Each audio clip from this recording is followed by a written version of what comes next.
Hello, welcome to another knitting pod. I am Lena and I am here to chit chat with you guys about yarn and knitting and life and all that good stuff. I hope wherever you are that you have had a lovely last week.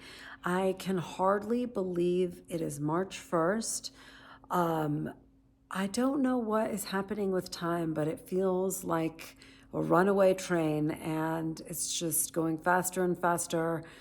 And truly, the first 2 months of this year have flown by. So, anyway, luckily, they've also been filled with knitting. And I know that this month will be no different than that, especially because I have a new obsession with knitting right now.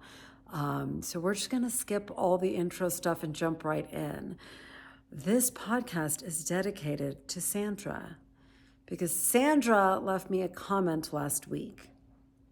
And that comment has led to a very happy obsession. And I will tell you guys, I love to knit and knitting brings me absolute joy. But when I'm really the happiest is when I am obsessed with some aspect of knitting or a knitting project or something like that. And Sandra shared something that gave me the gift of obsession. So Sandra, this one's for you. Thank you so much for your note last week. In that note, she brought to my attention that the lovely designer Helen Stewart is going to be having an MKAL, a mystery knit along, coming up soon. And Sandra said that she had done one with Helen Stewart a few years ago and that it was delightful and that she was trying to lure me into participating. So, of course, I looked it up and instantly, I was just fully obsessed, and it just started to take up so much of my mental energy in the best way possible. Now, Helen Stewart is a designer that is very well known, but I personally have never knit anything by her, but absolutely everything I've ever seen of hers is so beautiful. She tends to do a lot of lace work, and I have not done a ton of lace work, but especially I think I haven't done it because I never thought it would be my jam. Again, I always say this, but nothing does real life knitting justice. So I've seen pictures of lace and it's fine, but until you make it yourself and you see the beauty of it in real life, it's just hard to appreciate how beautiful and how fun lace is. What transformed my feelings on lace is the Couture beret that I made by Sari Nordlund. It was a very, very beautiful lace pattern. And I just found watching that pattern of lace unfold to be so joyful and fun. So I was really excited about the idea of the Helen Stewart. I'm sorry, Danny is shaking the camera stand right now because she insists on lying right here, which does not bode well for snoring sounds today. But anyway, back to knitting. Helen Stewart and lace. Oh yeah, I got distracted. What really had me hooked was her theme, which is 24 birds, and the work of William Morris and his daughter May Morris. So I had heard of William Morris, but I did not know a lot about him.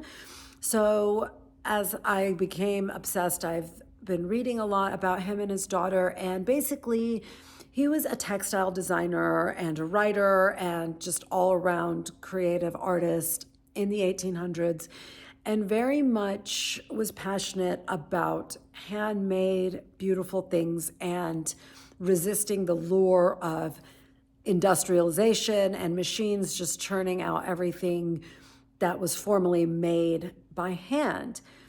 And right there and then, I was just all in because that's such I'm so deeply behind that sentiment that in a world where you could go to anywhere from Kmart to Neiman Marcus and purchase a ready-to-wear sweater, there's something so incredibly human and beautiful about making something with your own hands.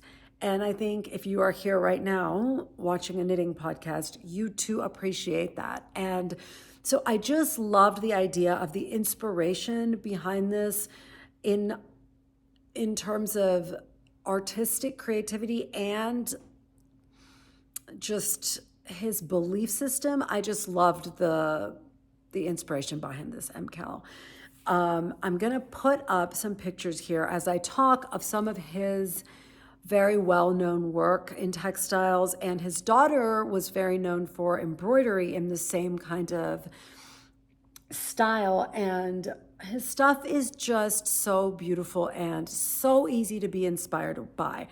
I can totally understand why a designer would be drawn to him as an artist, because the colors, there's something for everyone. Now, you guys know I am obsessed with color. I love color. I love thinking about color. I love putting together color palettes. And the obsession piece of this came in from looking at all his very inspiring textiles and then my head just swirling with ideas for color palettes.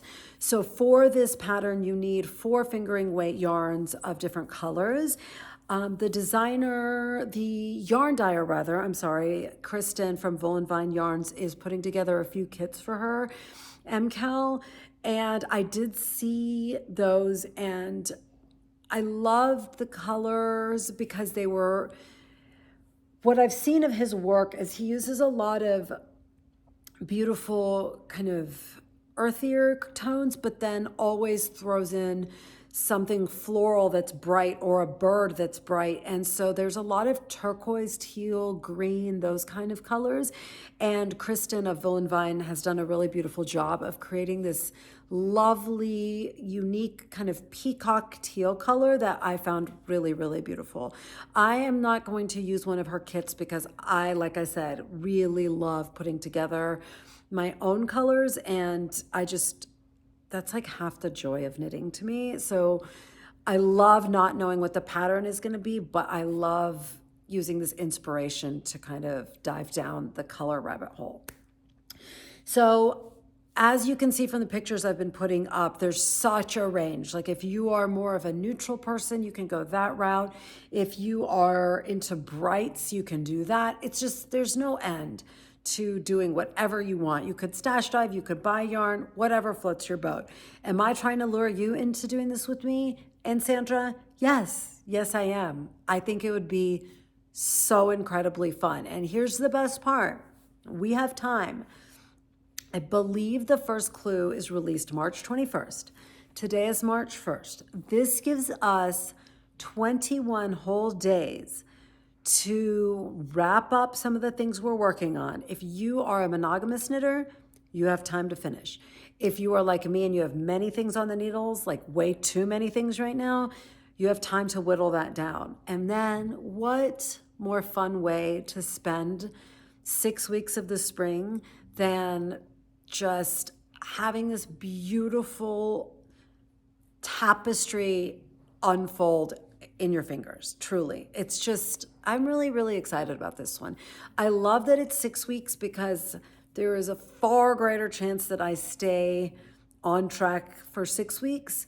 I love Stephen West's MKAL, but 4 weeks is such a challenge, especially when it's a giant fingering weight shawl. This is going to be the same, and it's going to be fairly intricate, but I feel like 6 weeks, I might even be able to keep up. We shall see. So all that being said, I have all these notes and my iPad with pictures so that we can talk about stuff and I can see what you're seeing. So normally my birthday is always at the end of March, not just normally. My birthday is at the end of March, and normally I like to knit myself a sweater or a shawl. It's just such a fun way to celebrate yourself. But this year I decided that this is how I want to celebrate my birthday, because my birthday is March 31st and this starts March 21st. So I would just love to be in the midst of this and have it as something we share together if you are interested. So anyway, that's I just feel like it's just gives me that sparkly feeling because it's knitting, it's a mystery, it's inspired, it's communal. I love it so much. So I know I'm doing that thing where all the words are flying out of my mouth at epic speed because I'm very excited, but I'm going to take a deep breath and be very grateful that all of you are going to do it with me. And let's talk about color palettes, okay? I am not joking when I say I have just obsessively been looking at colors and building color palettes. One of my favorite ways to build color palettes is to find a speckled skein of yarn that I love and then use that as the jumping off point for building in the rest of the color palette. So that is what I am doing with you guys today. I picked a handful of my favorites that I found, and I thought we could talk about them, and maybe by the end you will be as into it as I am and you'll have found some color inspiration. Not that you necessarily need to use any of these colors, but maybe seeing these colors will get you thinking in the same way. I'd be curious how everybody builds color palettes. It's truly one of my favorite things about knitting. It is so much fun, especially when the inspiration is so beautiful on its own. So the first thing I'll say about the yarn is she says any type of fingering. What I have found is I love working with singles. And when I say singles, I mean fingering weight that's a single unplied strand of yarn. If I were to make a sweater, I would not pick a single because it tends to pill. It's just a much more delicate, fragile thing. And I feel like sweaters and cardigans and stuff, they get a lot of friction under the arms, against your arms and your body. And I hate pilling. But with singles and shawls, we don't wear shawls in a heavy, hard wearing way. Maybe you do, but I don't even know how you would do that. They're just something that, like this one, you're just draping. And therefore, I just feel like you can get away with a single because singles are so beautiful. They highlight yarn in a very different way. They're just so delicate, so lovely. So any chance I get to use singles guilt-free, that they're not going to be a pilled up mess, I'm going to go for it. So I really wanted to use a singles base. The other thing that the reason I picked this specific brand, which is Madeline Tosh, is because I have to say I'm not sure any other yarn dyer that I know of has such an incredible range of solids, speckles in every tone, and her dyeing style is varied. So I don't know how dyeing works, but to me it looks like some of them are more speckled, where if you were thinking about it as like watercoloring, you'd be flicking a brush and it has that flicked kind of random vibe. And then some look like there's big chunks and swirls that almost look more tie-dyed when you knit them up. Sorry, if you see a wobbling, it's not my fault, it's her fault. She keeps distracting me from my train of thought. I apologize. So Madeline Tosh has a range of dye styles, colors. There's just something for everyone. So I figured this would be a really great brand. And so that's mostly the colors that I've picked. If you are not a fan of superwash, there are other options out there. I know 6 and 7 Fibers has a beautiful non-superwash base called Amaranth, I want to say. But she does custom dyeing, so it's a little bit challenging to get it on time. But if you are interested in that, I encourage you to go to her website. She has some beautiful yarn. And if you get it on it like now, you might get your yarn dyed custom in time. So anyway, let's get started with the colors that I picked, okay? I'm starting with Madeline Tosh, and then there'll be a couple of other brands that I talk about at the end. But the first Madeline Tosh, and these are the Merino Lights, which is their singles. They also have fingering weight. But the two that just made my heart flutter and just looked so beautiful together were French 75 and Mercury. These two colors, the base of them reminds me of like a really gentle daylight, like just when the sun is shining just so filtered through the clouds and it's like this gorgeous, gentle, golden hue. That is what these remind me of. You know, that buttery quality that's so rich but gentle. And these just capture William Morris's color palette so beautifully, like bright but toned down. I love these. Now, if I were to use these two, I would make sure the other two that I filled the palette with were basically solids. I don't think you want 4 enormously speckled skeins. With lace work, I don't know what the pattern is, obviously, but you don't want so many speckles that it competes. But I think both of these would work beautifully. Even if you just took one, like Mercury, oh my gosh, that skein is so stunning. And you could fill it in with like a really light, again, daylight color, that salmon-y color, and something like that bluish purple. And that would make such a gorgeous, unique palette.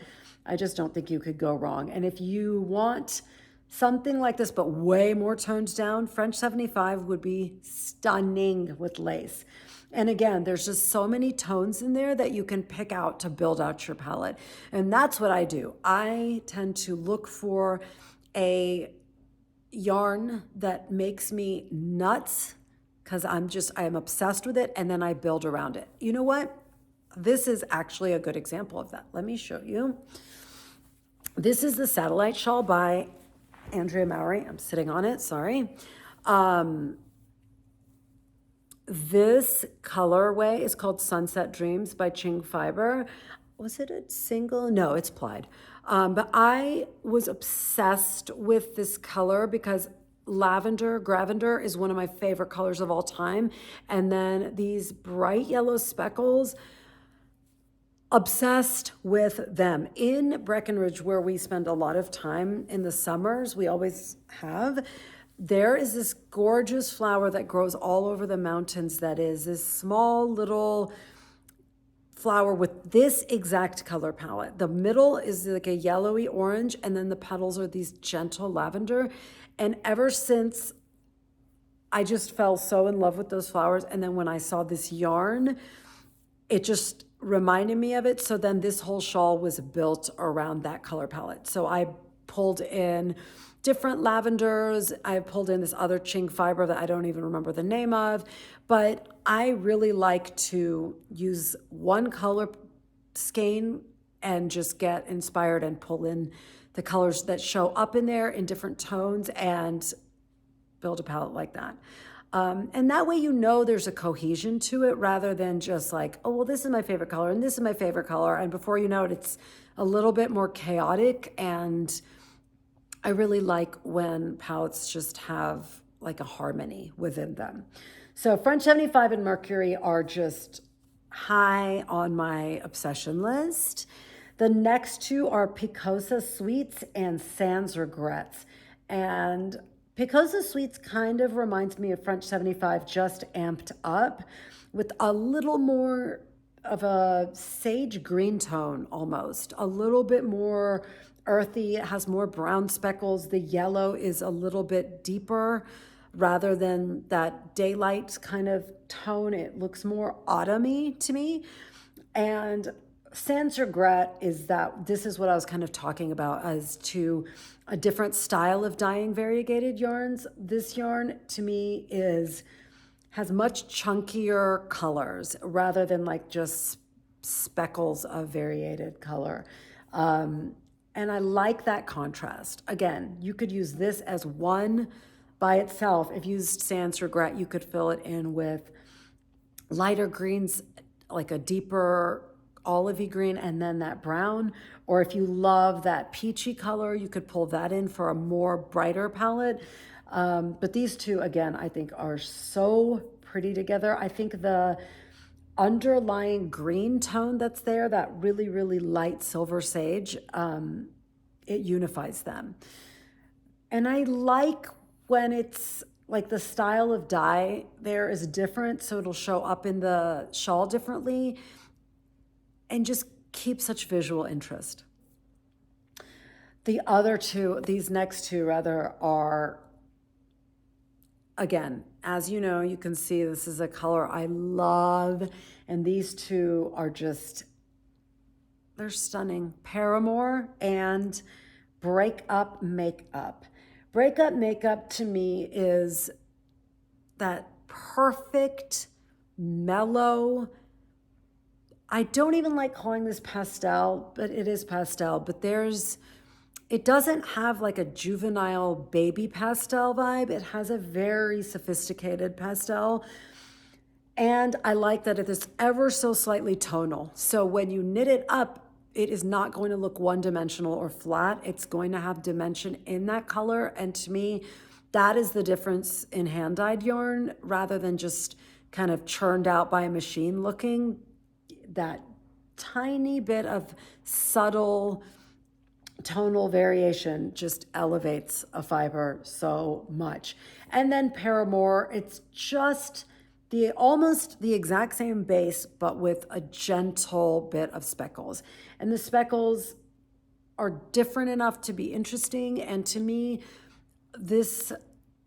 I am not a turquoise gal. That's not turquoise, teal, peacock. They're not colors I'm drawn to. But this, because birds feature so heavily in William Morris's work, and this MKAL is called 24 Birds, I feel like picking a, plume colored color would be really, really cool. Like, even if you picked your favorite bird and used a color inspired from there, I think that'd be a really fun idea. But that teal peacock color is just so vibrant and beautiful in Paramour, and just subtle enough to give it to you without smacking you over the head with it. And to me, Gravender, lavender, they are a neutral. So I find it very wearable. And I think that's important because a lot of times if we make a shawl, we put all this effort into 4 skeins of fingering weight into a shawl. And then if it's some really kind of challenging to wear color palette, then I feel like we don't enjoy it as much. But if we can pick our favorite color and make sure it's toned down enough to wear often, then we get our work's worth out of it.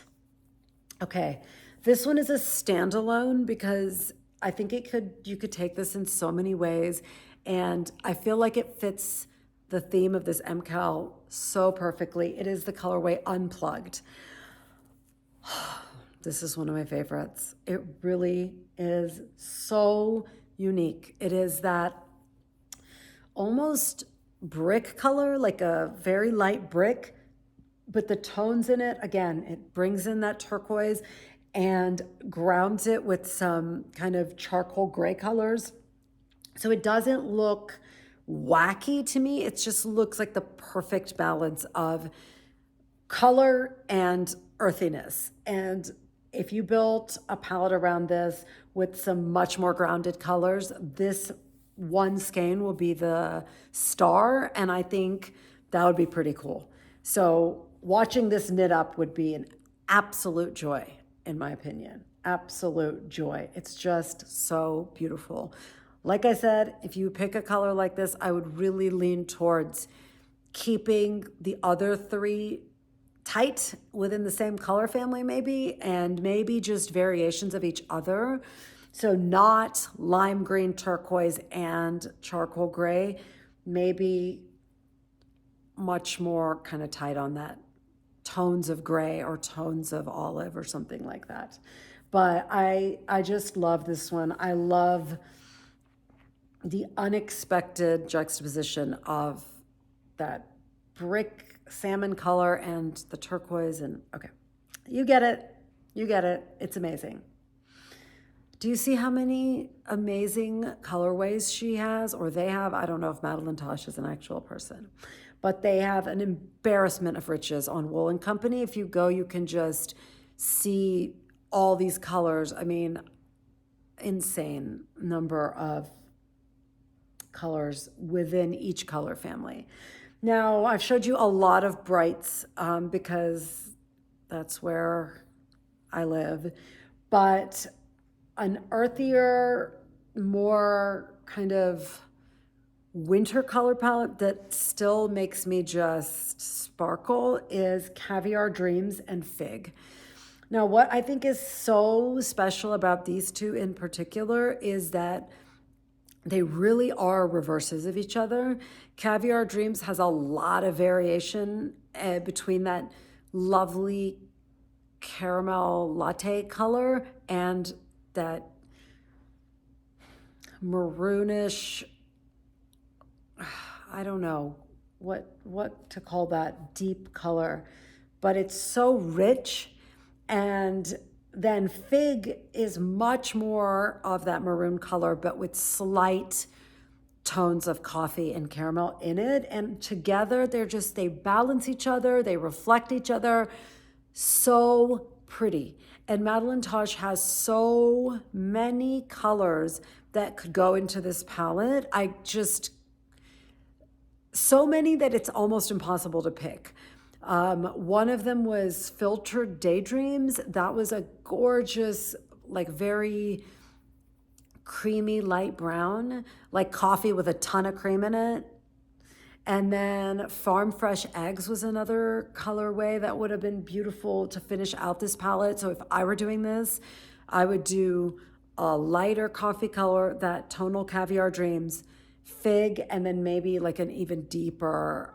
She has some, I think it's called, they're just these rich, dark maroons and browns that are just, they're so, so pretty. And I think lace in those colorways would be out of this world. So you just could not go wrong with this palette. The next one is a little bit more unexpected. It's Dried Rosemary and Woodstock. Now these aren't exact, like Rosemary is not a color found in Woodstock, it doesn't look like to me, but they just fit together, very fall, like crunchy leaves under your boots kind of vibe. I love these bright, earthy, nature-inspired colors, and there's so much nature in his art that it just seems to fit. And Dried Rosemary is truly one of my favorites. It's such a gentle pastel, but very, it's not cloying in any way. I think pastels can be a little too, like this is a very neon pastel, like this is Wandering Flock Yarn, and she does very neon pastels. This is a very toned down, mature looking pastel. And if you love those, building a palette around just Dried Rosemary without all the variation of Woodstock would be amazing. Oh my gosh, for you bright lovers, this one is Betta. Oh, so good. Honestly, I think this Betta would look amazing with Dried Rosemary also. What I love about this, it's similar to this, where it's a pastel, but you get a lot of neon blips and just teases, and that's what this is to me. I would let this be the colorful star, even though it's not super crazy, and then fill it in with some, nothing that competes with it. It's just such a pretty colorway. I love it. The orange makes it not, because there's some burnt orange or, a little bit deeper colored there. It's just a lot. It's unusual. It's really unusual because normally I feel like it's hot pink or something like that. Like Hedgehog Fibers does a lot of colorways like this. I think if you like Hedgehog Fibers, she has great colorways also. I just think Madeline Tosh has slightly more variation. So I kind of fell down that rabbit hole instead of hedgehog fibers. But she also has a singles base. She also, hedgehog fibers has a base that has some cashmere in it. I think it's called Oh So Fine, or maybe that doesn't have cashmere. But Oh So Fine it's a little bit pricier than their regular sock yarn, but I think this shawl would be excellent in something that has a little bit more of a luxurious blend, like maybe, I know 10% cashmere doesn't sound like a lot, but I've knit a shawl with yarn that's 10% cashmere in addition to the merino, and it really changed the feel of that yarn. And it's one of my favorite shawls to wear because of that. So if you want to treat yourself, I would look for a yarn with a splash of cashmere. I know Magpie Fibers has a base called Swanky Sock that is 10% cashmere in addition to 10% nylon, and then the rest is merino. I think the yarn I am going to use, and I have been wanting to try out Farmer's Daughter fibers for a long time because I love everything about them. I love the vibe. It's so, I don't know. It's just, she's so cool. Candace of Farmer's Daughter, and just the causes she supports and the colorways and the names of the colorways. It just feels like very much a reflection of her. It feels very authentic to her as a brand, and I love that. Also, she has a blend of merino and silk called Foxy Lady. They have both speckles and solids.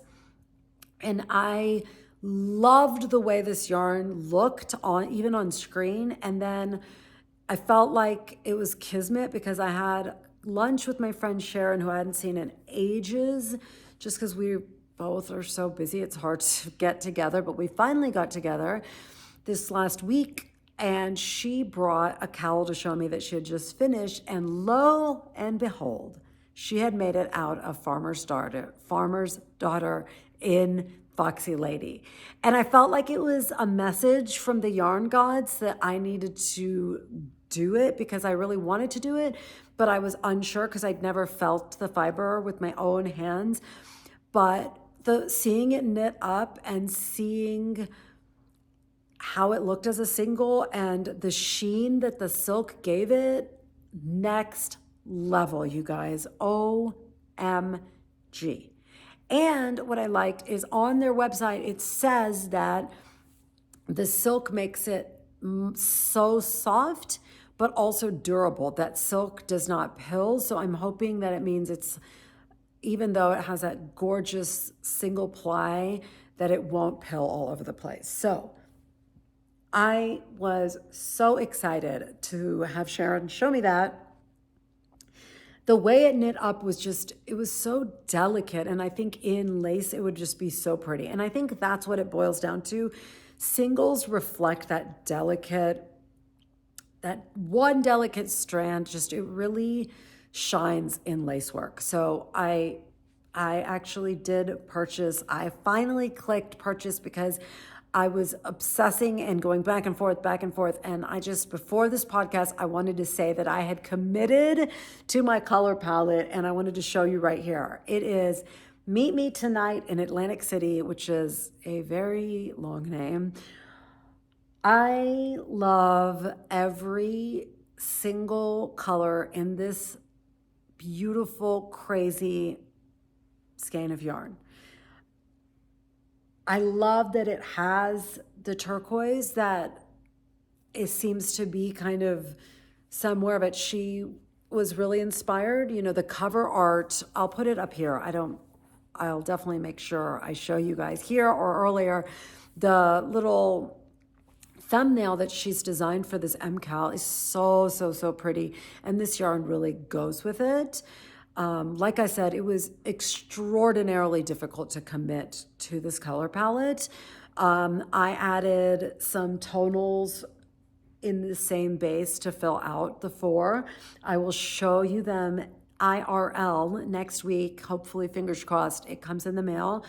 But I just fell in love with this yarn because, as you may or may not know, Oh my gosh, all my words.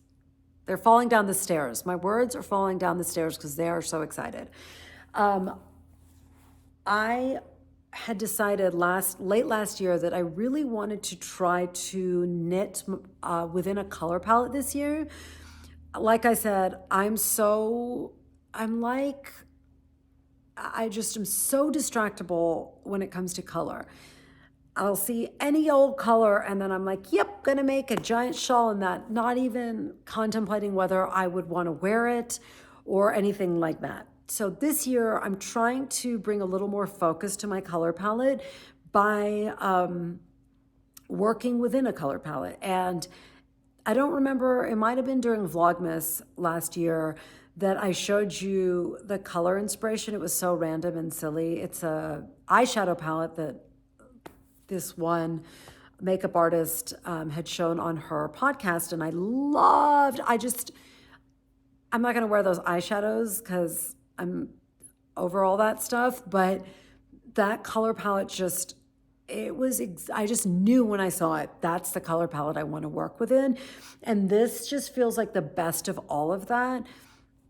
And it's not, I think sometimes when I try to think of something that's more wearable, it's colors that I'm not as inspired to knit, that I'm not craving going to pick up that piece because the colors just bring me so much joy.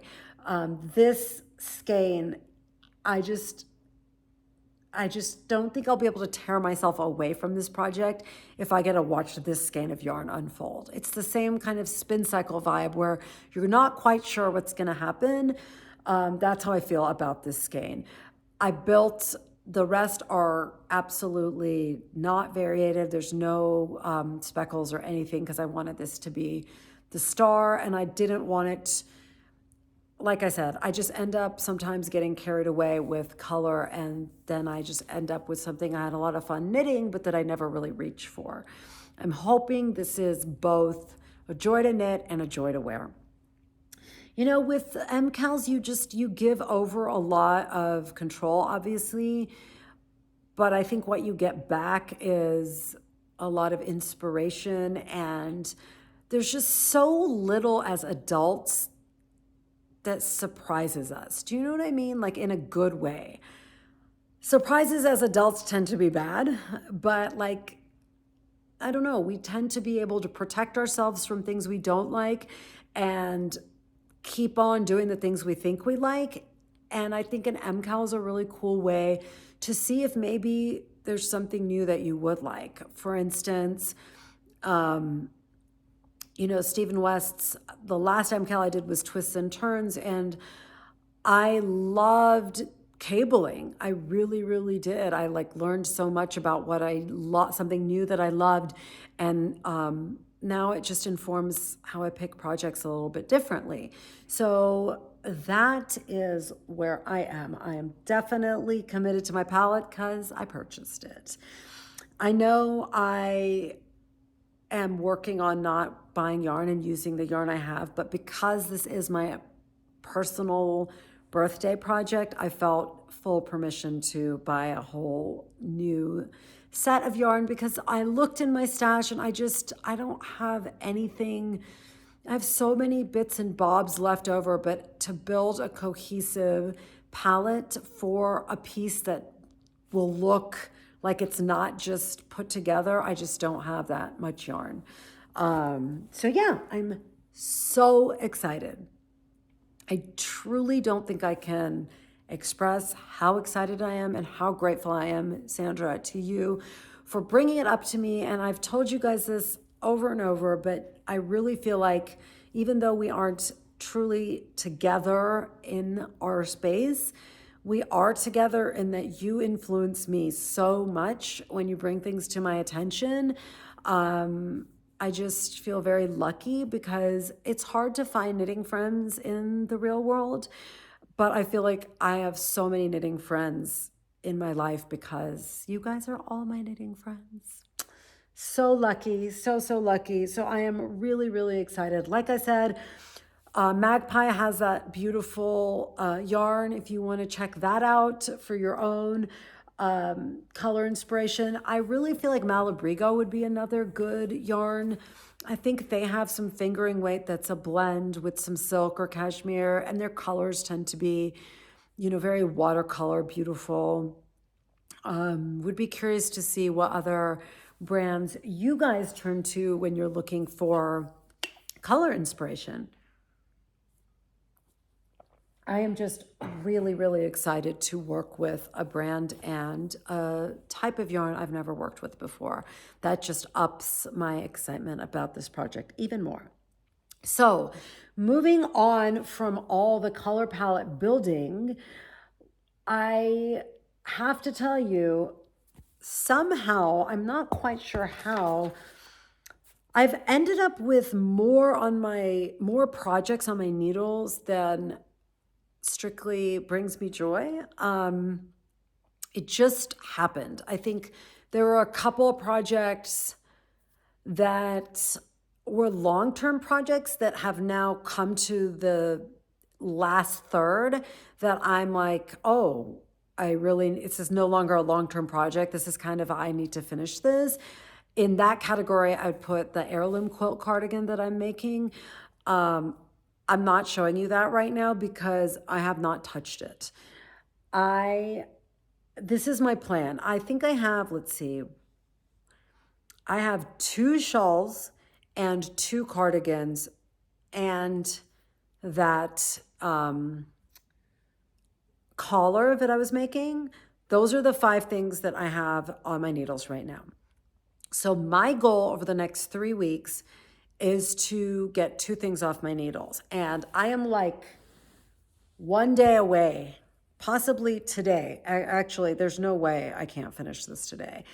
This is the collar of the Sari Nordlund Moonflower collar. I really, really, really was trying to finish it by today so I could wear it for you guys, but I just didn't have time to finish it. And I knew even if I finished it, I wouldn't have time to wet block it and have it dried because there's no way I'm putting this on without blocking it because cables just go to a completely different stratosphere once you block them.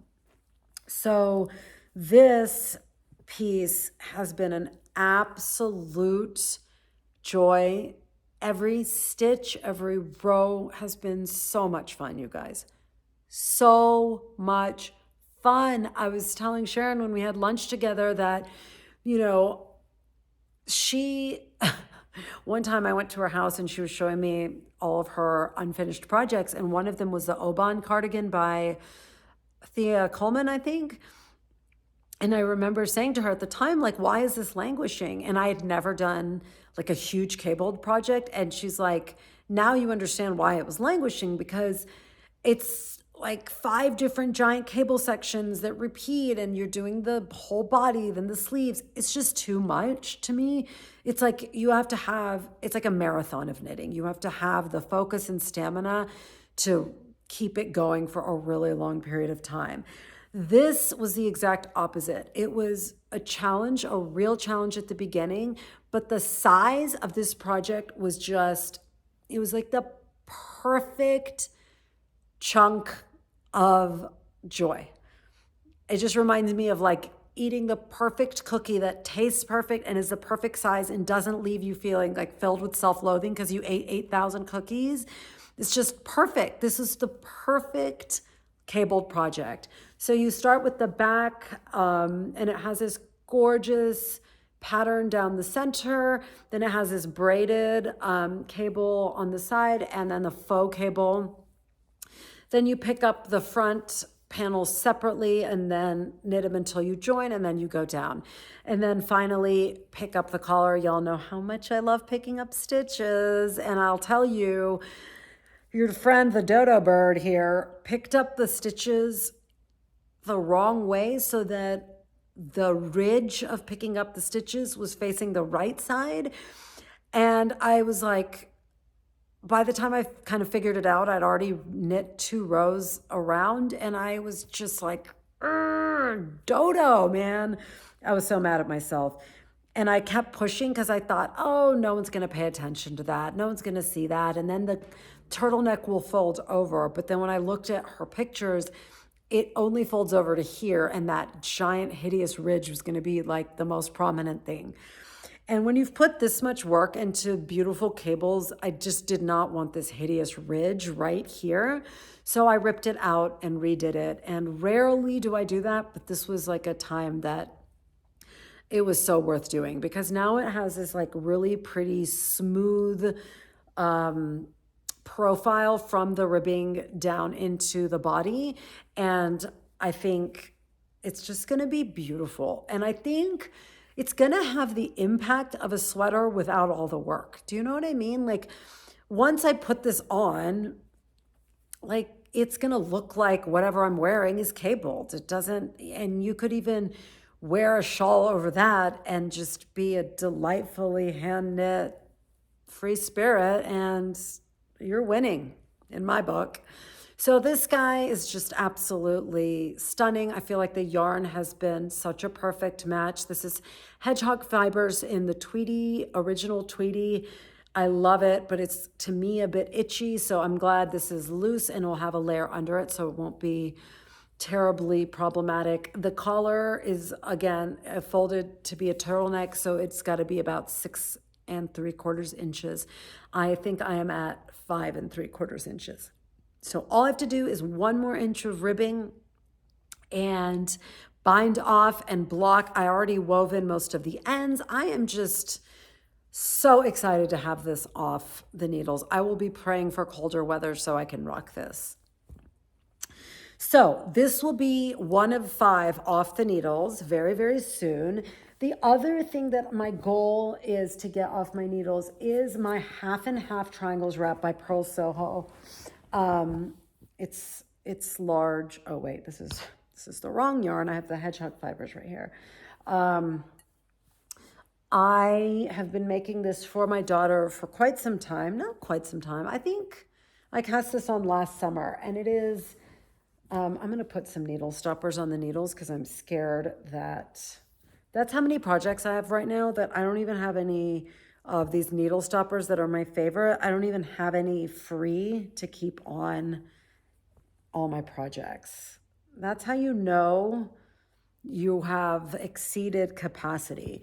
So this is my beautiful triangles wrap. I am determined to finish this before the 24 Birds MKAL starts, because my beautiful baby girl deserves this in her life. I know she will be so excited to have it. And it will just be like, I don't want this as a long-term project anymore. I think it was Savannah of So Livy who made this and was like, yeah, I was over it. And I actually love knitting it. Every time I work on it, I love it. I love the fiber. I love the colors coming together. I love the simplicity of garter stitch. I love short rows. I'm a huge short row fan, and this is the only technique in this is short rows. So these are the last stitches. So let's see, from here to the end, these are all the stitches that I have to knit, meaning I have to go all the way across and back to the end. So it's no joke. It's deceptive. You think like, oh, I'm so close to the end, and the end is not so close. I have like fiber on my lips, sorry. But I am really excited. I love the simplicity of this. If you feel it, linen quill has a really lovely woolly feel, but it's not itchy in my opinion. And I can just see my daughter, sleeping with this every night. And I feel like it's simple enough to be timeless and for her to enjoy it forever. So that is my hope and dream for this baby. I made my son a blanket many years ago out of linen quill. And so I feel like it'll be even Steven to have them both have this. So my goal is to finish this. Now, the way I am strategizing this is I am only allowing myself right now to work on the half and half and that collar. That's all I've worked on in the last week. I haven't worked on anything else because if I were to toggle between all 5 projects, I would be making incremental progress and feel very overwhelmed. So I know that if I can finish these 2 things, which obviously I'm going to finish that, if I can finish this and then make some progress on another one of the pieces I have, then March 21st comes around, I can be guilt-free. And when I say guilt, it's like this self-imposed like knowledge that I'm overcommitted, and I don't want that tainting the experience of this MKAL since I am so excited about it. So that is where I am with my projects. I know we didn't talk much about my projects today because you have seen these projects many, many times, and today's joy was the MKAL. That is occupying all my happiness right now with all of my consent. I consent to being obsessed right now. So Sandra, I'm mad at you. So please tell me if you want to do it with me. Now, when I say do it with me, you can't have any expectation that I ever post anything on Instagram because I don't want to. I don't really like Instagram. I don't feel like I can be myself in a picture plus a caption. I feel like majorly imposter when I do that. I need, 150,000 words to communicate to you guys. So all you get is videos, but I would truly, it would be like just such a gift to MKAL with you guys. Okay, that is that, I believe. So my goal over the next 3 weeks, clear off those needles. Not all of them.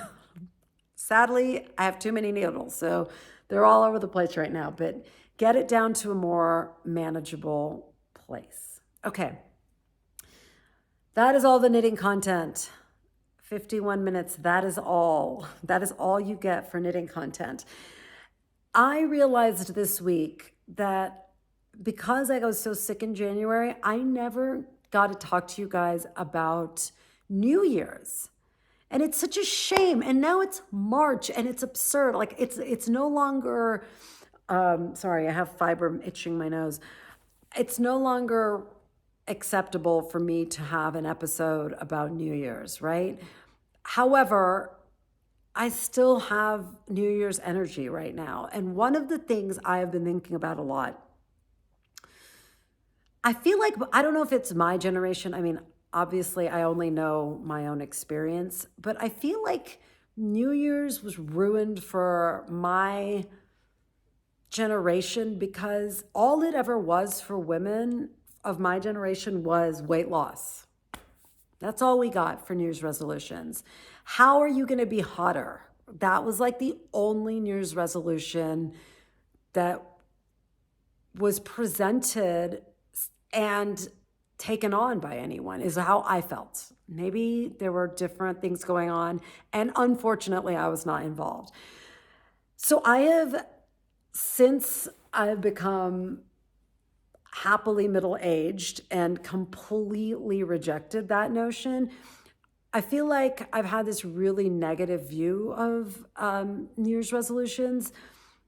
But I was listening to this podcast several months ago, and they were talking about New Year's resolutions, and their New Year's resolutions were so incredibly constructive and self-loving that it just gave me a totally different perspective. Like, you don't have to pick goals that make you feel terrible or like a failure or starting out less than. For instance, one of these people on the podcast was committing to going to therapy every 2 weeks for an entire year. What an incredible gift to yourself and the world. Because I've always thought, like, if we put as much energy into our internal lives as we do to our bodies and New Year's, we would all be a lot better off. So it just changed my perspective on resolutions. And one of the resolutions I felt like I needed to commit to was consuming less news and current events and world events. I am a confessed and repentant junkie, world events junkie. I could consume print and audio content about the world and its state of affairs to just like until there was nothing left to listen to. And lately I've been realizing like it just does not serve me at all. I think I get so filled with anxiety and I just feel like I end up, my head is just spinning like a top because I'm like, oh my God, the world's about to fly off its axis. And it just doesn't serve my actual life, like the things that are actually happening. So I've been really making a concerted effort to not read as much. And the thing that has helped me so much, and Jen, shout out to you, that I've said it before, she got me on Libby, the library app, and that has changed my life because you can't just say you're going to stop doing something. You have to replace it with something. And I have replaced over consuming current event news with over consuming books.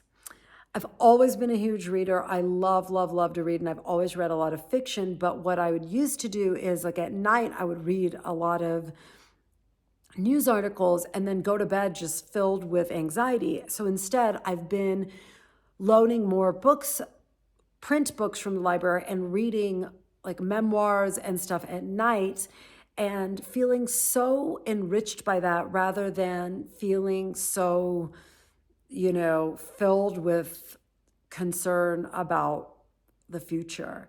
And that has just been such a welcome rebalancing. And the reason Libby has been such a gift is because now I can just binge all the books I want and I'm not spending $12 every time I finish a book and buy a new one. And that used to bring me so much guilt that I would try to like parcel out and not read too much. And now I'm just like, oh yeah, I can read as much as I want. And it's just been a really positive, life-changing thing.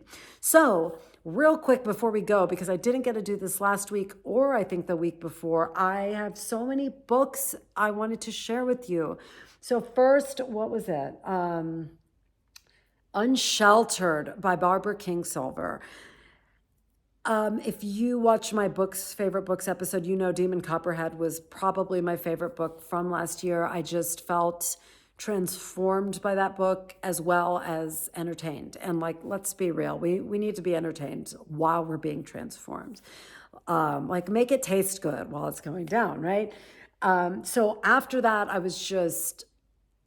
I will read anything Barbara Kingsolver writes. And I was on the Libby app looking at books to check out and Unsheltered was available. So I downloaded it without even knowing what it was about. And again, so rarely, right? We usually pick books because we have heard something or read something about them that appeals to us. Well, this I picked purely because of the author. I knew nothing about it. And I can't tell you how much fun it was to listen to a book completely from scratch, like having no inkling about the subject matter because it just unfolded for me. I just felt like I didn't know what I was reading at all. And it kept me very present, kept me from having any preconceived notions. And I loved this book. I'm hesitant to tell you too much about it because maybe you want to do the same. So I'm going to tell you a little bit about it. If you don't want to know, fast forward. But it toggles between two time periods. It has a historical figure in it that I had never heard of and grew to love and respect so much. She's a female scientist before that was a thing. And the way she is depicted and the amount of passion and determination it would take to continue to be a female scientist during that time and be respected. Amazing. I loved it. And the human connections in both storylines between the characters. I love books about family. You know that. And I loved it. It was excellent. Absolutely excellent. My throat is getting very itchy. probably because of the 150,000 words. So highly recommend Unsheltered. Another book I read was On Any Other Family. I think the author was Eleanor Brown. This was a much more kind of straightforward. This is about as light as I go with reading. I don't go much lighter than this, but I still felt like it has a lot of substance. It's about a lot about motherhood and fertility and family. And I love those topics. They're so thought-provoking. And one of the things that it just kept bringing to mind was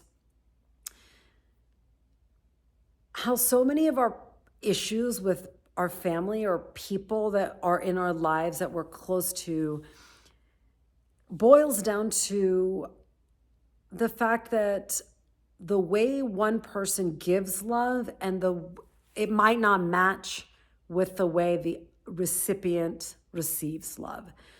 So what feels loving to one person and as an expression of their greatest love can feel like the exact opposite to another person. And that's kind of where this book lives, I think. It was very much like how the intention and the mark get so mixed up, how one person just cannot understand how the action is not being received as love. And I just find that so relevant to my daily life with children and just with everybody, just how we'll have the most success sometimes when we are mindful of what feels loving to the people we love. And if you have the suspicion that your love isn't being received, that it's not landing, you're probably right. And if you really are invested in that relationship, to kind of just take a little step back and reassess and kind of try to see it from a different perspective. And I really feel like I try to do that with my 14-year-old especially, is just to really, because my goal is always to have a relationship with him over the course of our entire lives, like when he's an adult, and he's very close, he's almost 15, he's not far from adulthood, to make sure that what I'm trying to do that is being received as love also. And that it's okay to have to kind of calibrate to the other person. And maybe that's part of deep love, is like not just doing whatever your first instinct is, but to kind of try to think of the other person and what feels loving to them.